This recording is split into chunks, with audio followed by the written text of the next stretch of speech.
بسم اللہ الرحمن الرحیم۔ السلام علیکم۔ یہ تقریباً 100 میٹر کا علاقہ پانی، کیچڑ اور سرکنڈوں سے بھرا ہوا تھا۔ ہم نے تقریباً 80 میٹر کا علاقہ بھاگتے ہوئے طے کیا اور بقیہ کرالنگ کرتے ہوئے۔ کیچڑ اور سرکنڈوں سے ہمارے جسم مکمل مٹی اور خراشوں سے بھر گئے تھے۔ ہمیں کچھ پتہ نہ چلا کہ ہم کب بھارت کی سرحد میں داخل ہوئے، کیونکہ سرحد کا کوئی نشان نہ تھا۔ ہم بس آگے ہی آگے بڑھتے جا رہے تھے کہ گائیڈ نے کہا کہ نہر آ گئی ہے۔ ہم ایک ایک کر کے نہر میں اتر گئے۔ فائرنگ کی آواز ابھی تک آ رہی تھی۔ نہر کو ہم نے کھڑی پوزیشن میں تیر کر عبور کیا۔ بھارت کی طرف سے کنارہ کھڑا اور 90 ڈگری کے زاویے پر تھا۔ اس پر چڑھنے میں خاصی دقت پیش آئی۔ اس کنارے پر پٹڑی بھی تھی جس پر BSF کی گاڑیاں گشت کرتی رہتی تھیں۔ ہمیں جلد از جلد اس پٹڑی کو عبور کر کے کھیتوں کی طرف دوڑنا تھا۔ احتیاطی تدابیر کے مطابق پٹڑی پر ہمیں الٹے پاؤں چلنا تھا تاکہ ہمارے پاؤں کے نشان کو دیکھتے ہوئے کوئی یہ سمجھے کہ کوئی بھارت سے پاکستان کی طرف گیا ہے۔ پٹڑی سے الٹے قدموں سے چلتے ہوئے کھیتوں کی طرف بھاگے۔ وہاں بھی کھیتوں میں ڈیرے بنے ہوئے ہوتے ہیں۔ ان ڈیروں سے ہم کو دور رہ کر گزرنا تھا، اس لیے کئی بار ہمیں ایک کھیت کو عبور کر کے کبھی دائیں اور کبھی بائیں جانب جانا پڑتا، کیونکہ ڈیروں پر پالتو کتے ہوتے ہیں۔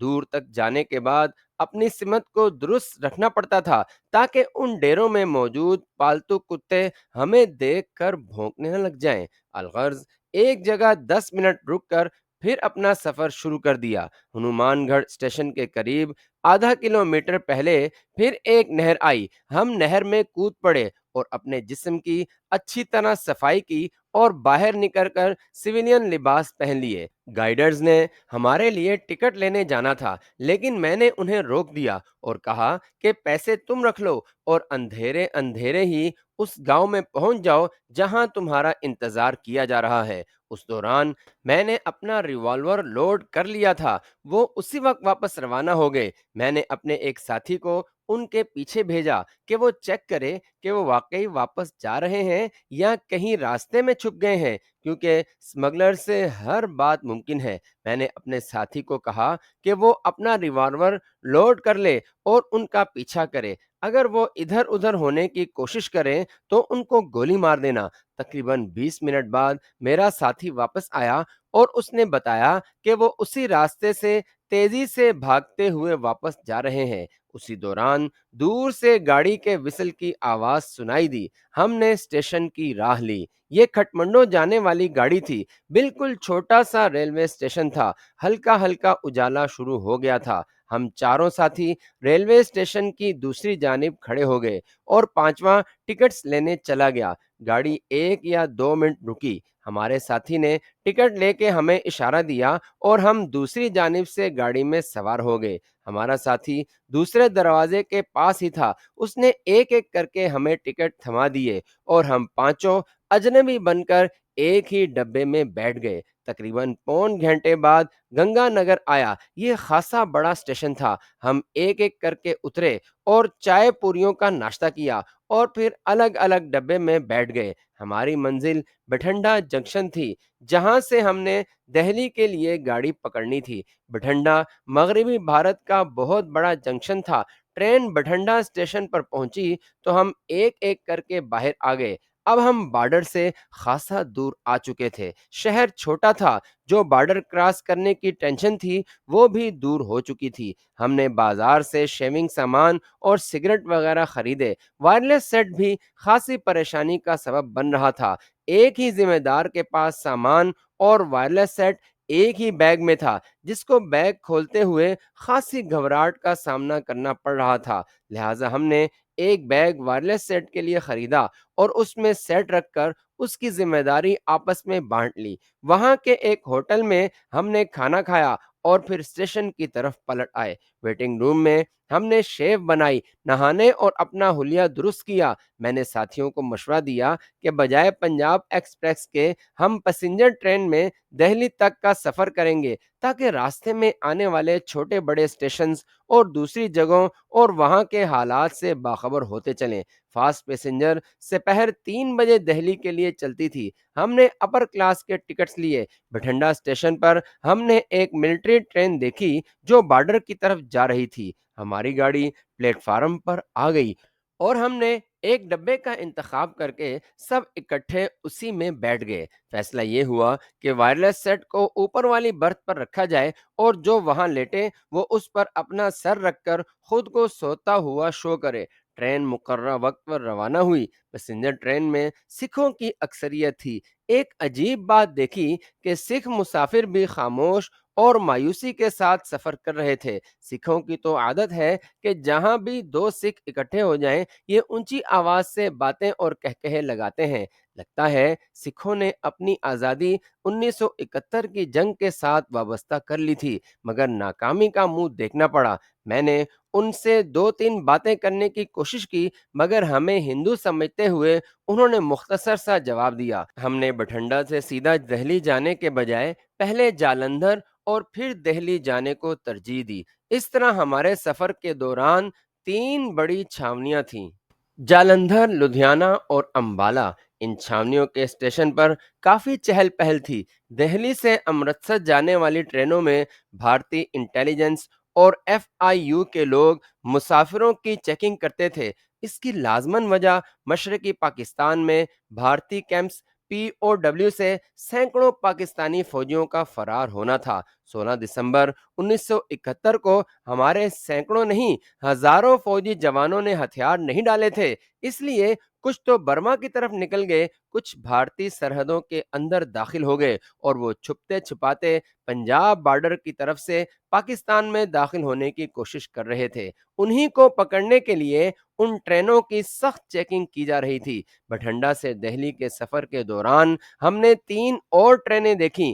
ایک بٹھنڈا اسٹیشن پر کھڑی تھی، 2 اور ٹرینیں جن پر فرانس کے بنے ہوئے AMX-13 اور ایک روسی PT-76 ٹینک، چند توپیں، ہوائرز اور ٹائیگر گیٹس میزائل کی بیٹریاں لدی ہوئی تھیں۔ ان ٹینکوں کو باقی سب ٹرینوں پر فوقیت دے کر تھرو کیا جاتا تھا۔ میں نے ان تمام ملٹری ٹرینوں کی ڈیٹیل ذہن میں بٹھا لی اور ارادہ کیا کہ سب سے پہلے ان کی ہی رپورٹ پاکستان ایجنسی کو بھیجوں گا۔ ان سب ملٹری ٹرینوں کی مغربی بارڈر پر روانگی بھارت کے پاکستان کے بارے میں موقف کا صاف پتہ چل رہا تھا کہ وہ مغربی پاکستان کو بھی ہڑپ کرنا چاہتا تھا۔ تقریباً 9:30 بجے رات ٹرین شاہدرہ اسٹیشن پر رکی۔ بھارت میں بھی لاہور شاہدرہ اسٹیشن کی طرح ایک شاہدرہ ریلوے اسٹیشن ہے۔ وہاں پر ہم نے ٹرین چھوڑ دی اور 2 ٹیکسیاں دہلی جانے کے لیے کرائے پر لے لیں۔ طے شدہ پروگرام کے مطابق سبز منڈی اسٹیشن کے قریب گھنٹہ گھر چوک میں ہم نے ایک معمولی ہوٹل میں کمرہ کرائے پر لے لیا۔ ان دنوں شناختی کارڈ رائج نہیں تھے، اس لیے کمرے حاصل کرنے میں ہمیں کوئی دشواری پیش نہ آئی۔ ہم نے اپنا تعارف ایک معمولی کاروباری کے طور پر کروایا جو گرد و نواح سے مختلف قسم کی چیزیں خریدنے آتے ہیں۔ ہم نے رہائش حاصل کرنے کے بعد سامان کمروں میں رکھا اور 2-2 کی ٹولیوں میں دہلی شہر گھومنے کا پروگرام بنایا۔ ہم نے ہوٹل کے داخلی دروازے کے علاوہ ایمرجنسی دروازے بھی تلاش کر لیے۔ ہم نے کمرے پہلی منزل پر لیے تاکہ ایمرجنسی کی صورت میں چھلانگ لگانے میں کوئی دشواری پیش نہ آئے۔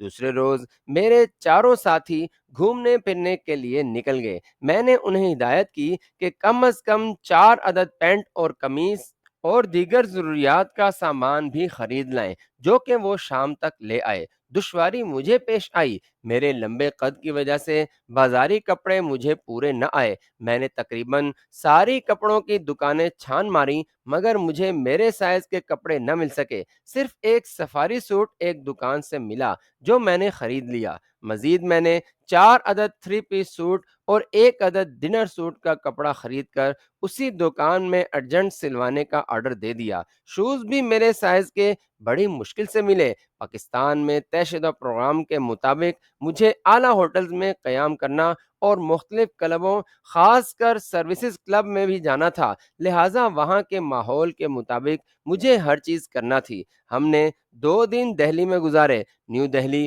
اور اولڈ دہلی اچھی طرح گھوم پھر کر دیکھی۔ میرے ساتھیوں کو پرانی دلی اور مجھے نئی دلی میں قیام کرنا تھا۔ پاکستان سے آنے والے کانٹیکٹس اور میٹنگ پوائنٹس اور ایمرجنسی میں نکلنے کے لیے راستے بھی ذہن نشین کر لیے تھے۔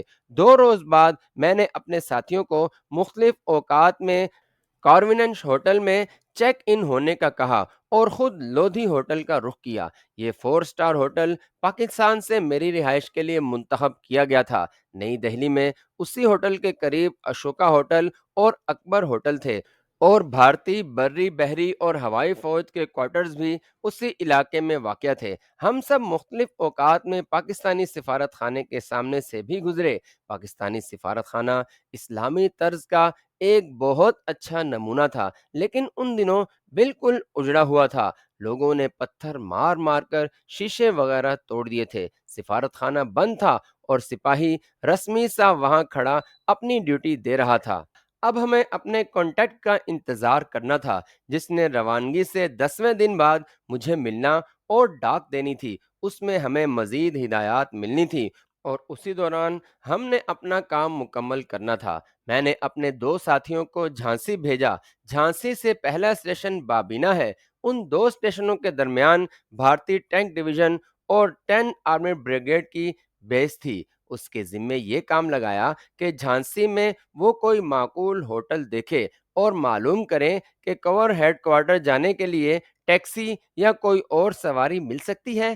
جھانسی کا پرانا قلعہ بھی فوج کے زیر استعمال تھا، اس کے متعلق بھی کوئی مفید معلومات مل سکتی ہے تو معلوم کریں۔ اپنے دوسرے 2 ساتھیوں کو میں نے آگرہ بھیجا کہ وہاں پر موجود فوجی چھاونی کے متعلق جو معلومات مل سکتی ہیں حاصل کریں۔ خود اپنے لیے میں نے نیول آرمی اور ایئر ہیڈ کوارٹر میں داخل ہونے کے لیے ذرائع تلاش کرنے تھے۔ یہ ہمارا ایک طرح کا ہوم ورک تھا جسے ہم نے کانٹیکٹ کے آنے سے پہلے پورا کرنا تھا۔ اس کے علاوہ اپنے ہمدرد دوستوں کے ٹھکانوں کا بھی پتہ کرنا تھا تاکہ بوقت ضرورت تلاش نہ کرنے پڑے۔ دہلی میں 2 دن کے قیام کے بعد ہم نے اپنا کام کاج شروع کر دیا تھا۔ اپنے چاروں ساتھیوں کو میں نے 4 دن کے اندر واپس آنے اور چوتھے روز مقررہ وقت پر ایک ہوٹل میں طے شدہ پروگرام کے مطابق ملنا تھا۔ میں نے اپنی اکثر راتیں اشوکا اور اکبر ہوٹل میں گزارنی شروع کر دیں۔ وہاں شام ہوتے ہی ملکی اور غیر ملکی لوگ آنے شروع ہو جاتے ہیں۔ گرمی کی وجہ سے ان مکمل ایئر کنڈیشنڈ ہوٹلوں میں گہما گہمی بڑھ جاتی تھی، اور ان لوگوں میں ہی مجھے اپنے مطلب کے لوگ تلاش کرنے تھے۔ ان اونچی سوسائٹی والے ہوٹلوں میں جان بوجھ کر کسی سے ٹکرا جانا، پھر سوری کر کے تعارف کرانا اور پھر دعوت وغیرہ عام بات تھی، خاص کر جب وہ مخمور ہوں۔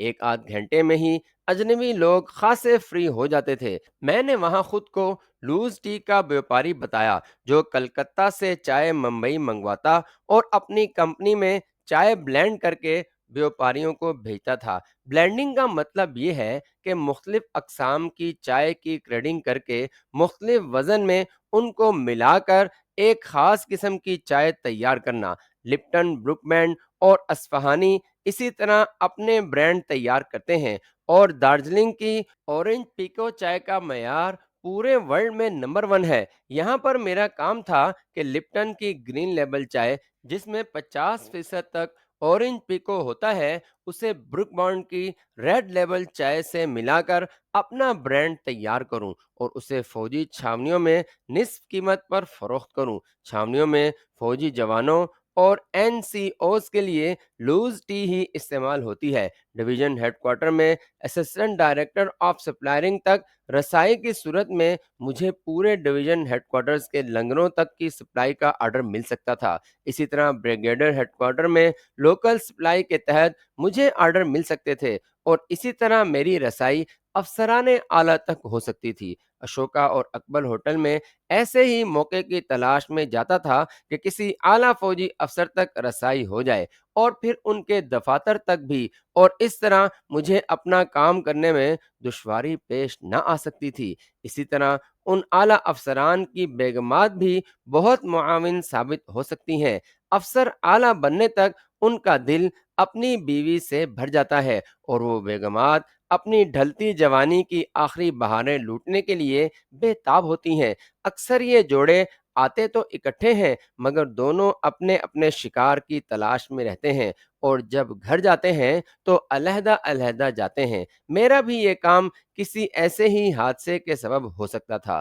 اس دوران میرے چاروں ساتھی بھی واپس آ گئے اور بہت مفید معلومات بھی لائے۔ آگرہ چھاونی تقریباً خالی تھی، سب فوجی مغربی پاکستان کی سرحد پر چلے گئے تھے۔ جو باقی چھاونی میں تھے وہ اکا دکا سنتری ہی تھے۔ سکھ اور جاٹ بٹالین کی دو دو رجمنٹ وہاں موجود تھیں۔ ادھر جھانسی باربینا کے درمیان آرمڈ ڈویژن کے علاقے میں کسی بھی سویلین کا داخلہ ممنوع تھا۔ جو جاتے ان کو ہر طرح چیک کیا جاتا تھا۔ جھانسی کے قلعے میں ایمونیشن ڈپو تھا، اس لیے اس کی نگرانی بہت سخت تھی۔ ہم بھی محض فلمیں دیکھنے کے لیے نہیں آئے تھے، مشن کے دوران جو بھی رکاوٹیں تھیں انہیں دور کرنا تھا۔ اب ہم کانٹیکٹس کے منتظر تھے۔ مقررہ دن اور مقررہ وقت پر میں مقررہ جگہ پر پہنچ گیا۔ مجھے سختی سے کہا گیا تھا کہ کانٹیکٹ سے صرف میں ہی ملوں، اور زیادہ سے زیادہ 15 منٹ تک مقررہ جگہ پر اس کا انتظار کروں۔ اگر کانٹیکٹ نہ آئے تو فوراً وہاں سے غائب ہو جاؤں، اور ٹھیک ایک ہفتے بعد اسی جگہ اور اسی وقت پھر 15 منٹ انتظار کروں۔ میں مقررہ وقت سے تقریباً 10 منٹ پہلے مقررہ جگہ کے قریب پہنچ کر انتظار کرنے لگا۔ خاصا گنجان آباد علاقہ تھا، اس لیے میں ایک سٹال پر رسالہ دیکھنے میں مصروف ہو گیا۔ مقررہ وقت سے 5 منٹ پہلے کانٹیکٹ مجھے دکھائی دیا۔ ہم نے ایک دوسرے کی پہچان اور سب خیریت کے لیے اپنے کالر میں ایک خاص رنگ کے رومال لگائے ہوئے تھے۔ دوسری چیکنگ کے لیے نظریں ملنے کے بعد اپنے دائیں بازو کو ایک خاص انداز میں حرکت دینی تھی، جس کے بعد کانٹیکٹ نے بھی ایک مخصوص حرکت کرنی تھی۔ دونوں طرف سے مثبت جوابات کا مطلب سب اچھا کا سگنل تھا، اور خطرے کی صورت میں رومال کو ہاتھ میں پکڑنا اور دوسرے قسم کی حرکت کرنا تھی۔ میں ان طریقوں کی وضاحت اس لیے نہیں کروں گا کہ ہو سکتا ہے اب بھی کچھ طریقے استعمال ہوتے ہوں۔ بہرحال میں نے ایک رسالہ خریدا اور واپس چل پڑا۔ کانٹیکٹ مجھ سے چند قدم پیچھے تھا۔ آگے ایک فروٹ والی دکان تھی۔ میں نے مختلف فروٹس دیکھنے اور ان کے ریٹس پوچھنے شروع کر دیے۔ کپڑے کا تھیلا ساتھ لے کر گیا تھا۔ ان دنوں پلاسٹک کے شاپر نہیں ہوا کرتے تھے۔ پہلے میں نے 2 کلو آم لیے۔ دکاندار کاغذ کے لفافے میں مجھے آم ڈال کر دینے لگا۔ میں نے وہ تھیلے میں ڈال لیے۔ اب میں بائیں ہاتھ میں تھیلا پکڑے کھڑا تھا۔